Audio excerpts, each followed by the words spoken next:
श्री शिवाय नमस्तुभ्यम। आज के अध्याय में हम सावन मास महात्म का 16वां अध्याय सुनेंगे। पिछले अध्याय में हमने सुपोदय षष्ठी व्रत का कथन सुना था। 16वें अध्याय में हम शीतला सप्तमी व्रत का वर्णन तथा व्रत कथा सुनेंगे। ईश्वर बोले, हे सनत कुमार, अब मैं शीतला सप्तमी व्रत को कहूँगा। श्रावण मास में शुक्ल पक्ष की सप्तमी तिथि को यह व्रत करना चाहिए। सबसे पहले दीवार पर एक वापीप का आकार बनाकर अशरीरी संज्ञा के दिव्य रूप वाले 7 जल देवताओं, 2 बालकों से युक्त पुरुष संज्ञक नारी, 1 घोड़ा, 1 वृषभ तथा नर वाहन सहित 1 पालकी भी उस पर बना दें। इसके बाद 16 उपचारों से 7 जल देवताओं की पूजा होनी चाहिए। इस व्रत के साधन में ककड़ी और दधी ओदन का नैवेद्य अर्पित करना चाहिए। इसके बाद नैवेद्य के पदार्थों में से ब्राह्मण को वायन देना चाहिए। इस प्रकार 7 वर्ष तक इस व्रत को करने के बाद उद्यापन करना चाहिए। इस व्रत में प्रत्येक वर्ष 7 सुवासिनियों को भोजन कराना चाहिए। जल देवताओं की प्रतिमाएं एक सुवर्ण पात्र में रखकर बालकों सहित एक दिन पहले सायंकाल की भक्ति पूर्वक उनकी पूजा करनी चाहिए। प्रातः काल पहले ग्रह होम करके देवताओं के निमित्त चरु में इस चरु से होम करना चाहिए। जिसने पहले इस व्रत को किया और उसे जो फल प्राप्त हुआ उसे आप सुने। सौराष्ट्र देश में शोभन नामक एक नगर था। उसमें सभी धर्मों के प्रति निष्ठा रखने वाला एक साहूकार रहता था। उसने जल रहित एक अत्यंत निर्जन वन में बहुत पैसा खर्च करके शुभ तथा मनोहर सीढ़ियों से युक्त पशुओं को जल पिलाने के लिए सरलता से उतरने चढ़ने योग्य दृढ़ पत्थरों से बंधी हुई तथा लंबे समय तक टिकने वाली एक बावली बनवाई। उस बावली के चारों ओर थके राहगीरों के विश्राम के लिए अनेक प्रकार के वृक्षों से शोभायमान एक बाग लगवाया। लेकिन वह बावली सूखी ही रह गई, उसमें एक बूंद पानी नहीं आया। साहूकार सोचने लगा कि मेरा प्रयास व्यर्थ हो गया और व्यर्थ ही धन खर्च किया। इस चिंता में विचार करता हुआ वह साहूकार रात में वहीं सो गया। तब रात्रि में उसे स्वप्न में जल देवता आए और उन्होंने कहा कि हे धनत, जल के आने का उपाय तुम सुनो। यदि तुम हम लोगों के लिए आदर पूर्वक अपने पौत्र की बलि दो तो उसी समय तुम्हारी यह बावली जल से भर जाएगी। यह सपना देख साहूकार ने सुबह अपने पुत्र को बताया। उसके पुत्र का नाम द्रविड़ था और वह भी धर्म कर्म में आस्था रखने वाला था। वह कहने लगा, आप मुझ जैसे पुत्र के पिता हैं, यह धर्म के का कार्य है। इसमें आपको ज्यादा विचार ही नहीं करना चाहिए। यह धर्म ही है जो स्थिर रहेगा। पुत्र आदि सब नश्वर है। अल्प मूल्य से महान वस्तु प्राप्त हो रही है, अतः यह क्रय अति दुर्लभ है। इसमें लाभ ही लाभ है। शीतांशु और चंडांशु ये मेरे 2 पुत्र हैं। इनमें शीतांशु नामक जो ज्येष्ठ पुत्र है उसकी बलि बिना कुछ विचार किए आप दे दें। लेकिन पिताजी, घर की स्त्रियों को यह रहस्य कभी ज्ञात नहीं होना चाहिए। उसका उपाय ये है कि आप इस समय मेरी पत्नी गर्भ से है और मैं उसका प्रसव काल के भी निकट है, जिसके लिए वह अपने पिता के घर जाने वाली है। छोटा पित्र भी उसके साथ जाएगा। हे तात, उस समय यह कार्य निर्विघ्न रूप से संपन्न हो जाएगा। पुत्र की यह बात सुनकर पिता उस पर अत्यधिक प्रसन्न हुए और बोले, हे पुत्र, तुम धन्य हो और मैं भी धन्य हूँ जो कि तुम जैसे पुत्र का पिता मैं पिता बना। इस बीच सुशीला के घर से उसके पिता का बुलावा आ गया और वह जाने लगी। तब उसके ससुर तथा पति ने कहा, यह ज्येष्ठ पुत्र हमारे पास ही रहेगा, तुम इस छोटे पुत्र को ले जाओ। इस पर उसने ऐसा ही किया। उसके चले जाने के बाद पिता पुत्र ने उस बालक के शरीर में तेल का लेप किया और अच्छी प्रकार स्नान कराकर सुंदर वस्त्राभूषणों से अलंकृत करके पूर्वाषाढ़ा तथा शतभिषा नक्षत्र में उसे प्रसन्नता पूर्वक बावली के तट पर खड़ा किया और कहा कि बावली के जल देवता, इस बालक के बलिदान से आप प्रसन्न हो। उसी समय वह बावली अमृत तुल्य जल से भर गई। वे दोनों पिता पुत्र शोक व हर्ष से युक्त होकर घर की ओर चल दिए। सुशीला ने अपने घर में तीसरे पुत्र को जन्म दिया और 3 महीने बाद अपने घर जाने को निकल पड़ी। मार्ग में आते समय वह बावली के पास पहुंची और उस बावली को जल से भरा हुआ देखा तो बहुत आश्चर्य में पड़ गई। उसने उस बावली में स्नान किया और कहने लगी कि मेरे ससुर का परिश्रम और धन का व्यय सफल हुआ। उस दिन श्रावण माह में शुक्ल पक्ष की सप्तमी तिथि थी और सुशीला ने शीतला सप्तमी नामक शुभ व्रत रखा हुआ था। उसने वहां पर चावल पकाए और दही भी ले आई। इसके बाद जल देवता का विधिवत पूजन करके दही भात तथा ककड़ी फल का नैवेद्य अर्पण किया। तब ब्राह्मणों को वायन देकर साथ के लोगों के साथ मिलकर उसी नैवेद्य अन्न का भोजन किया। उस स्थान से सुशीला का ग्राम 1 योजन की दूरी पर स्थित था। कुछ समय बाद वह सुंदर पालिकी में बैठ दोनों पुत्रों के साथ वहां से चल पड़ी। तब वे जल देवता कहने लगे कि हमें इसका पुत्र जीवित करके इसे वापस करना चाहिए, क्योंकि इसने हमारा व्रत किया है। साथ ही यह उत्तम बुद्धि रखने वाली स्त्री है। इस व्रत के प्रभाव से इसे नूतन पुत्र देना चाहिए। पहले उत्पन्न पुत्र को यदि हम ग्रहण किए रह गए तब हमारी प्रसन्नता का फल ही क्या। आपस में ऐसा कहकर उन दयालु जल देवताओं ने बावली में से उसके पुत्र को बाहर निकालकर माता को दिखा दिया और फिर उसे विदा किया। बाहर निकलकर वह पुत्र माता कहता हुआ अपनी माता के पीछे दौड़ पड़ा। वह पुत्र का शब्द सुनकर उसने पीछे मुड़कर देखा। वहां अपने पुत्र को देखकर वह मन ही मन बहुत चकित हुई।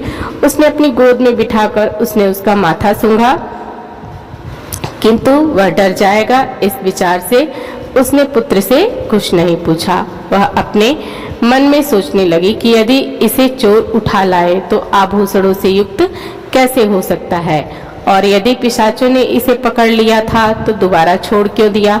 घर से संबंधित जन तो चिंता के समुद्र में डूबे होंगे।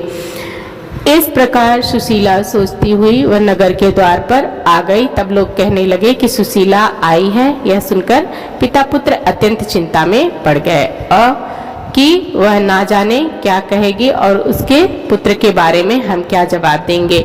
इसी बीच वह तीनों पुत्रों के साथ आ गई। तब ज्येष्ठ बालक को देखकर सुशीला के ससुर तथा पति घोर आश्चर्य में पड़ गए और साथ ही बहुत आनंदित भी हुए। वे कहने लगे, शुभशीस्मते, तुमने कौन सा पुण्य कर्म किया अथवा व्रत किया था।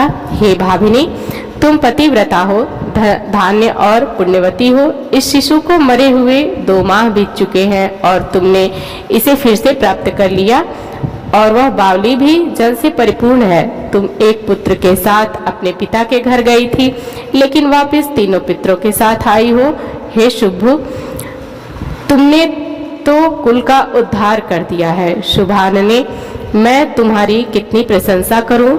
इस प्रकार ससुर ने उसकी प्रशंसा की। पति ने उसे प्रेम पूर्वक देखा और सास ने उसे आनंदित किया। उसके बाद उसने मार्ग के पुण्य का समस्त वृत्तांत सुनाया। अंत में उन सभी मनोवांछित सुखों का उपभोग करके बहुत आनंद प्राप्त किया। हे वत्स, मैंने इस शीतला सप्तमी व्रत को आपसे कह दिया है। इस व्रत में दधी, ओदन शीतल, ककड़ी का फल शीतल और बावली का जल भी शीतल होता है तथा इसके देवता भी शीतल होते हैं। अतः शीतला सप्तमी का व्रत करने वाले तीनों प्रकार के तापों के संताप से शीतल हो जाते हैं। इसी कारण से यह सप्तमी शीतला सप्तमी इस यथार्थ नाम वाली है। इस प्रकार श्री स्कंद पुराण के अंतर्गत श्री सनत कुमार संवाद में श्रावण मास महात्म्य में शीतला सप्तमी व्रत कथन नामक 16वां अध्याय पूर्ण हुआ। अब हम बढ़ेंगे 17वें अध्याय की तरफ। श्रावण मास की अष्टमी को देवी पवित्रारोपण, पवित्र निर्माण विधि तथा नवमी का कृत्य इस अध्याय में सुनेंगे। ईश्वर बोले, हे देवेश, अब मैं शुभ पवित्रारोपण का वर्णन करूंगा। सप्तमी तिथि को अधिवासन करके अष्टमी तिथि को पवित्र को अर्पण करना चाहिए। जो पवित्रक बनवाता है उसके पुण्य फल को सुनिए। सभी प्रकार के यज्ञ, व्रत, दान करने और सभी तीर्थों में स्नान करने का फल मनुष्य को केवल पवित्र धारण करने से प्राप्त होता है, क्योंकि भगवती शिवा सर्वव्यापिनी है। इस व्रत से मनुष्य धनहीन नहीं होता, उसे दुख पीड़ा तथा व्याधियां नहीं होती, उसे शत्रुओं से होने वाला भय नहीं होता और वह कभी भी ग्रहों से पीड़ित नहीं रहता। इससे छोटे बड़े सभी कार्य सिद्ध हो जाते हैं। हे वत्स, मनुष्यों तथा राजाओं के विशेष करके स्त्रियों के पुण्य की वृद्धि के लिए इससे श्रेष्ठ कोई अन्य व्रत नहीं है। हे तात, सौभाग्य प्रदान करने वाले इस व्रत को मैंने आपके प्रति स्नेह के कारण बताया है। हे ब्रह्मपुत्र, श्रावण मास के शुक्ल पक्ष की सप्तमी तिथि को अधिवासन करके देवी के उत्तम व्रत, उत्तम भक्ति से संपन्न वह मनुष्य सभी सामग्रियों से युक्त होकर सभी पूजा द्रव्यों, गंध, पुष्प, फल आदि अनेक प्रकार के नैवेद्य तथा वस्त्राभरण आदि संपादित करके इनकी शुद्धि करें। इसके बाद पंचगव्य का प्राशन कराए, चारों से दिग्बली प्रदान करें तथा अधिवासन करके उसके बाद सदृश वस्त्रों तथा पत्रों से इस पवित्र को आच्छादित करें। पुनः देवी के उस मूल मंत्र से उसे 100 बार अभिमंत्रित करके सर्व शोभा सम्मानित उस पवित्र को देवी के समक्ष स्थापित करें। इसके बाद देवी सर्व शोभा समन्वित उस पवित्र को देवी के समक्ष स्थापित करें। इसके बाद देवी का मंडप बनाकर रात्रि में जागरण करें और नट नर्तक तथा वारंगनाओं के अनेक विध कुशल समूहों और गाने बजाने तथा नाचने की कला में प्रवीण लोगों को देवी के समक्ष स्थापित करें। उसके बाद प्रातः काल विधिवत स्नान करके पुनः बलि प्रदान करें। इसके बाद विधिवत देवी की पूजा करके स्त्रियों तथा द्विजों को भोजन कराएं। पहले देवी को पवित्रक अर्पण करें और अंत में दक्षिणा प्रदान करें। हे वत्स, अपनी सामर्थ्य के अनुसार कार्य सिद्धि करने वाले उस नियम को धारण करें। राजा को प्रयत्न पूर्वक स्त्री के प्रति आसक्ति, जुआ, आखेट तथा मांस आदि का परित्याग कर देना चाहिए। ब्राह्मणों तथा आचार्यों को स्वाध्याय का और वैश्यों को खेती का कार्य तथा व्यवसाय नहीं करना चाहिए। 7, 5, 3, 1 अथवा आधा दिन ही त्याग पूर्वक रहना चाहिए और देवी के कार्यों में निरंतर अपने मन में आसक्ति बनाए रखनी चाहिए। हे मुनि सत्तम, जो बुद्धिमान व्यक्ति विधान पूर्वक पवित्रारोपण नहीं करता है उसकी वर्ष भर की पूजा व्यर्थ हो जाती है। अतः मनुष्यों को चाहिए कि देवी परायण तथा भक्ति से संपन्न होकर प्रत्येक वर्ष शुभ पवित्रारोपण अवश्य करें। कर्क अथवा सिंह राशि में सूर्य के प्रवेश करने पर शुक्ल पक्ष की अष्टमी तिथि को देवी को पवित्र अर्पित करना चाहिए। हे सनत कुमार, इसके ना करने में दोष होता है, इसे नित्य करना बताया गया है। सनत कुमार बोले, हे देवदेव, हे महादेव, हे स्वामी, आपने जिस पवित्र का कथन किया वह कैसे बनाया जाना चाहिए, उसकी संपूर्ण विधि बताएं। ईश्वर बोले, हे सनत कुमार, सुवर्ण, ताम्र, चांदी, रेशमी वस्त्र से निकले गए कुश कास के अथवा ब्राह्मणी के द्वारा काटे गए कपास के सूत्र को तिगुना करके फिर उसका तिगुना करके पवित्र बनाना चाहिए। उनमें 308 तारों का पवित्रक उत्तम और 270 तारों का पवित्रक माध्यम माना गया है। 180 तारों वाले पवित्रक को कनिष्ठ जानना चाहिए।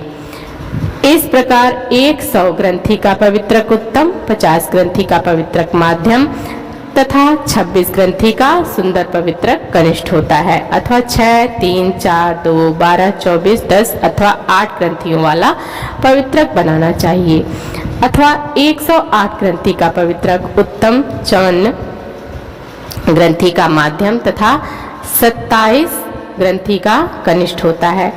प्रतिमा के घुटने तक का लंबा पवित्रक उत्तम, जंघा तक का लंबा पवित्रक माध्यम तथा नाभि पर्यंत पवित्रक अगम कहा जाता है। पवित्रक की सभी शुभ ग्रंथियों को कुमकुम से रंग देना चाहिए। इसके बाद अपने समक्ष शुभ सर्वदो भद्रमंडल पर देवी का पूजन करके कलश के ऊपर बांस के पात्र में पवित्रकों को रखें। 3 तार वाले पवित्रक को ब्रह्मा, विष्णु तथा शिव का आवाहन करके स्थापित करें। इसके बाद का सुनिए। 9 तार के पवित्रक में ओंकार, सोम, अग्नि, ब्रह्मा, समस्त नागों, चंद्रमा, सूर्य, शिव तथा विश्व देवों की स्थापना करें। हे सनत कुमार, अब मैं ग्रंथियों में स्थापित किए जाने वाले देवताओं का वर्णन करूंगा। क्रिया, पौरुषी, वीरा, विजया, अपराजिता, मनोन्मयी, जाया, भद्रा, मुक्ति और ईशा ये देवियां हैं। इन नामों में के पूर्व में प्रणव तथा अंत में नम लगाकर ग्रंथि संख्या के अनुसार क्रमशः आवाहन करके चंदन आदि से इनकी पूजा करनी चाहिए।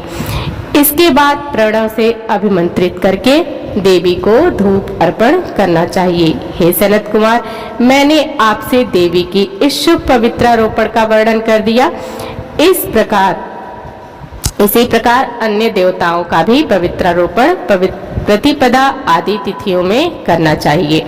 मैं उन देवताओं को आपको बताता हूँ। कुबेर, लक्ष्मी, गौरी, गणेश, चंद्रमा, बृहस्पति, सूर्य, चंडिका, अम्बा, वासुकी, ऋषिकण, चक्रपाणी, अनंत, शिवजी, ब्रह्मा और पितर, इन देवताओं की पूजा प्रतिपदा आदि तिथियों में करनी चाहिए। यह मुख्य देवता का पवित्रारोपण है। उनके अंग देवता का पवित्रक 3 सूत्रों का होना चाहिए। ईश्वर बोले, हे विपेंद्र, अब मैं श्रावण मास के दोनों पक्षों की 9वीं तिथि के करणीय कृत्य को बताऊंगा। इस दिन कुमारी नामक दुर्गा की यथाविधि पूजा करनी चाहिए। दोनों पक्षों की 9वीं के दिन नक्त व्रत करें और उसमें दुग्ध तथा मधु का आहार ग्रहण करें अथवा उपवास करें। उस दिन कुमारी नामक उस पापनाशनी दुर्गा चंडिका की चांदी की मूर्ति बनाकर भक्ति पूर्वक सदा उनका अर्चन करें। गंध, चंदन, कनेर के पुष्पों, दक्षांश, धूप और मोदकों से उनका पूजन करें। उसके बाद कुमारी कन्या, स्त्रियों तथा विप्रों को श्रद्धा पूर्वक भोजन कराएं। फिर मौन धारण करके स्वयं बिलपत्र का आहार ग्रहण करें। इस प्रकार जो मनुष्य अत्यंत भद्रा के साथ, श्रद्धा के साथ दुर्गा जी की पूजा करता है, वह उस परम स्थान को जाता है जहाँ देव बृहस्पति विद्यमान है। हे विधि नंदन, यह मैंने आपसे 9वीं तिथि का कृत्य कह दिया। यह मनुष्यों के सभी पापों का नाश करने वाला, सभी संपदाएं प्रदान करने वाला, पुत्र पौत्र आदि उत्पन्न करने वाला और अंत में उन्हें उत्तम गति प्रदान करने वाला है। इस प्रकार श्री स्कंद पुराण के अंतर्गत श्री ईश्वर सनत कुमार संवाद में श्रावण मास महात्म्य में अष्टमी तिथि को दैवी पवित्रारोपण नामक 17वां अध्याय पूर्ण हुआ। तो आज की कथा यहीं पर पूर्ण होती है। कथा आपको कैसी लगी कमेंट बॉक्स में जरूर बताइएगा। कथा अच्छी लगे तो हमारे चैनल को सब्सक्राइब, वीडियो को लाइक और शेयर जरूर करिएगा। मिलते हैं अगली वीडियो में। धन्यवाद।